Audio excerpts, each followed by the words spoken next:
Terima kasih atas kesempatan yang telah diberikan. Saya dari tim kontra tidak setuju mengenai pendapat yang saudara sampaikan. Dalam mendukung mimpi seorang anak menjadi seorang seniman, tentu saja membutuhkan banyak sekali persiapan dan modal, terutama dalam hal ekonomi. Hal ini menjadi faktor utama seorang anak untuk terus mendorong dan mendesak orang tuanya untuk memenuhi kebutuhan tersebut, seperti membeli peralatan-peralatan melukis dan peralatan-peralatan untuk bermain musik dan lain-lain. Sedangkan kita semua tahu bahwa semua orang tidak memiliki kondisi ekonomi yang baik untuk memenuhi kebutuhan-kebutuhan tersebut. Lalu, apakah kita dapat menjamin bahwa setiap daerah atau kawasan seperti sekolah dapat menyediakan fasilitas-fasilitas yang berkaitan dengan hal seni? Kita lihat seringkali orang-orang yang berada di kawasan tertinggal memandang seni sebagai sesuatu yang biasa-biasa saja dan dipandang sebagai sesuatu yang rendah. Bahkan seringkali seni dibayar dengan harga yang rendah dan tidak sesuai dengan kerja keras yang dihasilkan oleh seniman tersebut.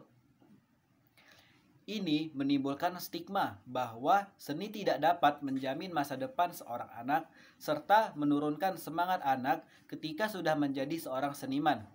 Banyak sekali fase yang harus kembali anak tersebut lewati ketika ia sudah menjadi seorang seniman untuk menghasilkan penghasilan yang lebih baik lagi untuk menunjang kehidupannya.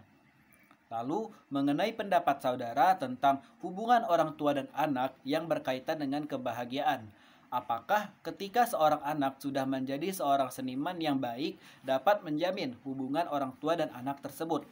Kebanyakan orang tua mengharapkan anaknya memiliki gaji yang cukup besar untuk kebutuhan sehari-hari dan kebutuhan si orang tua itu sendiri di kehidupan tuanya nanti. Sedangkan seperti yang kita tahu bahwa gaji seorang seniman itu pas-pasan atau biasa-biasa saja, apalagi seniman yang baru saja merintis karirnya seperti yang saya jelaskan tadi. Kita lihat pada kondisi pada saat ini acap kali orang tua menjadikan pegawai-pegawai seperti PNS sebagai patokan pekerjaan untuk anaknya. Karena memang kehidupan seorang pegawai sangat menjanjikan, apalagi banyak sekali program-program pemerintah yang mensejahterakan hidup seorang pegawai. Perlu kita kenali bahwasanya ada sesuatu yang disebut life skill.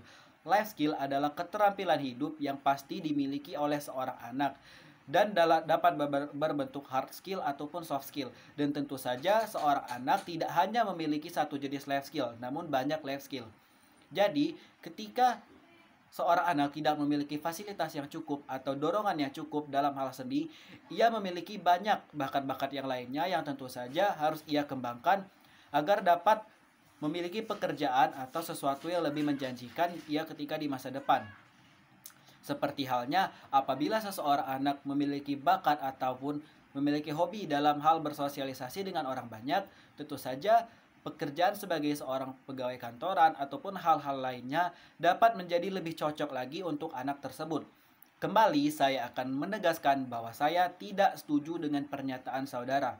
Banyak sekali saat ini pekerjaan-pekerjaan atau hal-hal yang sebaiknya dilakukan para remaja untuk menekuni atau untuk menjalani hari-hari mereka agar lebih produktif, sehingga ketika di masa depan nanti mereka dapat menekuni atau memanfaatkan hal-hal yang sudah mereka kan di masa muda nanti. Kesimpulannya adalah bahwa kita sebagai seorang remaja ataupun seorang anak muda itu dapat mengenali diri kita masing-masing dan harus bisa menentukan pilihan hidup kita masing-masing dan tidak terkekang dengan pilihan orang tua. Begitupun dengan orang tua tidak boleh mengekang anaknya dalam menentukan impian anak tersebut agar anaknya dapat merasa bebas dalam menentukan pilihannya dan dapat menikmati perjalanan yang ia lalui ketika mencapai sesuatu yang ia inginkan. Itu saja dari saya. Terima kasih.